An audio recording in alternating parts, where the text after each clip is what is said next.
కానీ సమయం ఎక్కువైపోయింది కాబట్టి ఇప్పుడు పెట్టడం లేదు. నేను పర్సనల్గా వెళ్ళి కలిసి ఆయనతో మాట్లాడి ఆయన చేత చేపిస్తాను.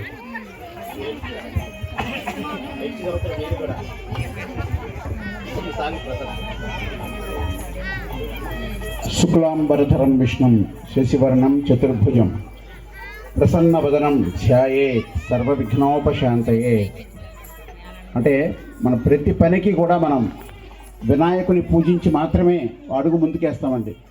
ప్రపంచంలో ఏ పని మొదలు పెట్టాలన్నా గణపతి పూజ చేసే మనం ఏ పనైనా ప్రారంభిస్తామో అంతటి మహోన్నతమైనటువంటి శక్తి ఉన్నటువంటి గణపతి నవరాత్రుల సందర్భంగా ఈనాడు మనం ఇంత వైభవంగా, ఇంత అట్టహాసంగా, ఇంత ఆహ్లాదకరమైనటువంటి వాతావరణంలో అద్భుతమైనటువంటి రీతిలో మనం చేసుకుంటున్నామంటే మన పూర్వజన్మ సుకృతంగా భావించాలి.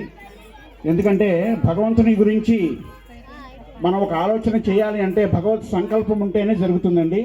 ఏ సంకల్పం లేనిది ఏ ఆలోచన రాదు. పరమాత్మ సంకల్పంతోనే ఏ పనైనా జరుగుతూ ఉంటుంది. కానీ ఆ శక్తి మనకి కనపడకుండా వెనకనే ఉండి మనం నడిపిస్తూ ఉంటుంది ఒక అద్భుతమైనటువంటి శక్తి. అదే భగవంతుడు అంటాం మనం. దేవుడిని చూసారా అంటే దేవుడిని ఎవరు చూడలేరండి. కానీ ఒక గొప్ప శక్తి మాత్రమే మనల్ని అత్యుత్సాహంతో, గొప్ప శక్తితో ముందుకు నడిపిస్తూ ఉంటుంది.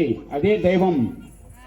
శ్రీ బాలగణపతి ఉత్సవ సేవా సంఘం గత 35 సంవత్సరాలుగా మంగళగిరిలో అద్భుతమైనటువంటి రీతిలో వినూత్నంగా ప్రతి సంవత్సరం ఒకసారి చేసింది మరొకసారి కాకుండా గొప్పగా ఆలోచిస్తూ వినూత్నంగా చాలా అద్భుతంగా కార్యక్రమం నడుపుతున్నారు. అంటే అది చాలా గొప్ప విషయం అండి. అది సామాన్యమైన విషయం కాదు. ఎందుకంటే మన ఇంట్లో చిన్న కార్యక్రమం చేయాలంటేనే మనం ఎంతో నెల రోజుల నుంచి మనం ప్లాన్ చేసుకుంటూ బయలుదేరుతాం. అలాంటిది ఇన్ని వందల వేల మందిని సంతోషపరచాలి, గణపతి పూజ అద్భుతంగా జరగాలి, నవరాత్రులు అద్భుతంగా జరగాలి, అన్నదానం బాగా జరగాలి, సాంస్కృతిక కార్యక్రమాలు జరగాలి, అందరినీ గ్యాదర్ చేయాలి, ఒక చోట నిల్చోబెట్టాలి, ఒకే మాట మీద యూనిటీ అనేది చాలా ముఖ్యం అండి. ఎక్కడైనా సరే ఒక సంఘటితమైనటువంటి ఒకే రకమైన ఒకే మాట, ఒకే బాట, అందరూ ఒకే మాట మీద నిలబడితేనే ఇలాంటి కార్యక్రమాలు జరుగుతాయి. లేకపోతే అసాధ్యం అండి, చాలా అసాధ్యం. మనం చూసినంత ఈజీ కాదు ఇది. గొప్ప అద్భుతమైనటువంటి సెట్టింగ్ చేశారు. లోపల చాలా బాగుంది.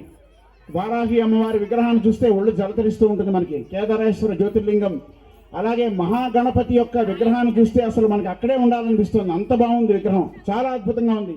మీరు చూసే ఉంటారు అందరూ లోపలికి వెళ్ళి. చాలా గొప్పగా ఉంది ఆ విగ్రహం. అసలు కదలలేకపోతున్నాం అక్కడి నుంచి. అంత గొప్పగా చేశారంటే వీళ్ళ ఆలోచనల్ని మనం అభినందించాలండి. వీళ్ళందరూ యూనిటీ అండి, ఒకే మాట, యూనిటీ మీదే ప్రపంచం